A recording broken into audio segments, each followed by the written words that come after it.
Olá, tudo bem? Eu sou a Cristina Grêmio, jornalista da Gazeta do Povo.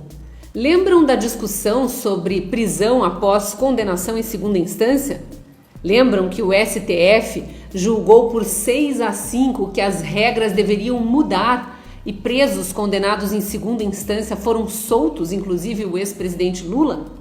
Lembram o que aconteceu depois? A mobilização no Congresso, as promessas dos deputados e senadores de que muito em breve o Brasil teria leis para garantir que sim, criminosos seriam presos tão logo fossem condenados? O que aconteceu com essa discussão? Aquela decisão do STF que acabou com a prisão após condenação em segunda instância é do dia 7 de novembro. Já na semana seguinte, no dia 12, a CCJ, Comissão de Constituição e Justiça da Câmara, estava discutindo um projeto que vinha sendo engavetado.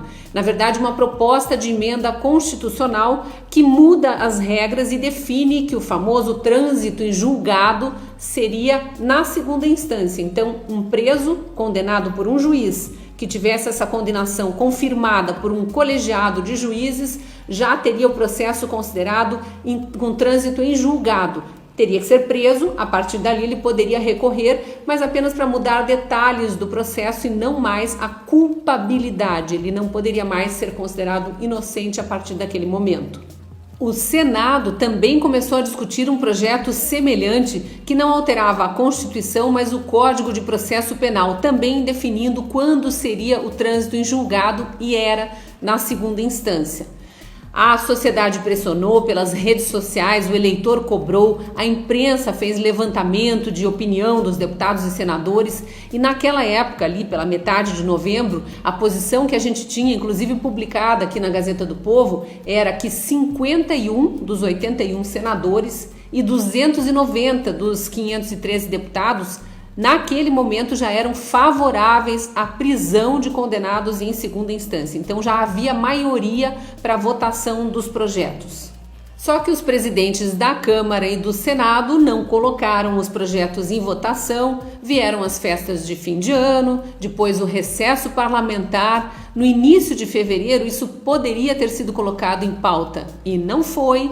Veio o carnaval, a pandemia de coronavírus. As sessões começaram a ser virtuais, muitas outras urgências entraram na frente e ninguém mais discutiu a prisão em segunda instância.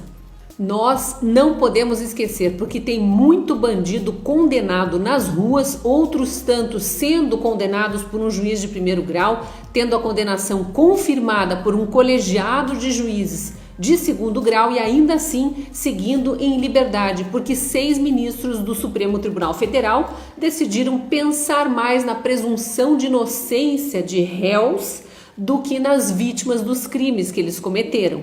Nós não podemos esquecer que deputados e senadores que em novembro pareciam tão preocupados em legislar sobre essa questão, simplesmente elegeram outras prioridades e deixaram essa de lado. Para te atualizar sobre como andam essas discussões, a proposta de emenda à Constituição na Câmara dos Deputados está desde o dia 10 de dezembro esperando um parecer do relator, que é o deputado federal por São Paulo, Alex Manente, do Partido Cidadania. Então ele precisa fazer um parecer para ser colocado em votação. No Senado, a proposta está pronta para ir a plenário desde o dia 6 de fevereiro. Basta o presidente Davi Alcolumbre colocar na pauta. É sempre bom lembrar como outros países lidam com essa questão. Países considerados os berços dos direitos humanos, como França e Estados Unidos, garantem a presunção de inocência a acusados de crimes, mas também garantem a prisão após a primeira condenação. Um juiz analisou as provas e condenou aquela pessoa pelo crime de que ela é acusada, ela já vai presa. Outra lembrança importante é o que o Toffoli, presidente do STF, disse no dia daquela votação, no dia em que, aliás, o voto dele, Dias Toffoli, definiu a questão, porque estava empatado em 5-5 e ele deu o 6º voto a favor da soltura de pessoas que já tinham sido condenadas em 2 instâncias, dizendo que a prisão em segunda instância não valia mais no Brasil. Naquele dia, ele falou que o Congresso precisava legislar sobre isso e que quando houvesse uma definição, talvez mudando a lei, o STF voltaria atrás nessa decisão. Então nos resta ir às redes sociais, mandar e-mail para deputados e senadores, ligar nos gabinetes e perguntar: então Congresso, então deputado, então senador, vai ser decidido isso ou não?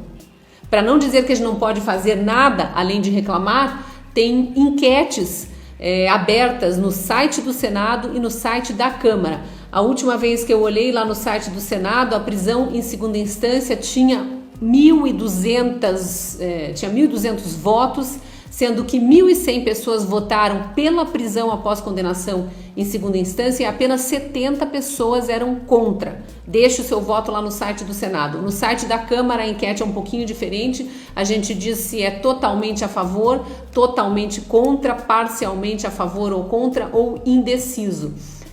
Apenas 200 pessoas se manifestaram no site da Câmara. 79% disseram concordar totalmente com a proposta que garante prisão após condenação em segunda instância, 15% disseram discordar totalmente, 4% concordam em parte e só 1% concordam ou discordam em parte. E tem 1% de indecisos também. Vá lá, deixe sua opinião, cutuque os deputados, os senadores do seu estado, peça respostas. Não deixe que eles pensem que você esqueceu desse assunto. E se você gostou desse conteúdo, comente aí pra gente conversar e interagir pela área de comentários. Curta e compartilhe para mais gente ter acesso também. Te espero no próximo vídeo.